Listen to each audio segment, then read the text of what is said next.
សួស្តីអ្នកគ្នាសម្រាងនេះយើងមានខ្ទឹមបារាំងដើម្បីធ្វើពងទាចៀនខ្ទឹមបារាំងតែពងទាយើងស្ទើរនឹងមាន2គ្រាប់បាន3គ្រាប់4គ្រាប់ជឿនស្អាតមែនតើអ្នកគ្នានេះជាលើកទី3ដែលយើងចៀនហើយដែលជាយើងថតហើយនេះយើងវាយដាក់គ្រឿងដាក់អំបិលហើយដាក់ប៊ីចេងហើយដាក់គ្រឿងផ្សេងអត់មានទេអត់ផងសាមញ្ញធម្មតាហើយឆ្ងល់ថាហេតុអីហ្នឹងវីដេអូ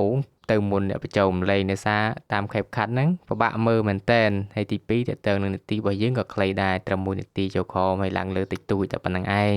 អត់បានធ្វើនាទីវែងទេហ្នឹង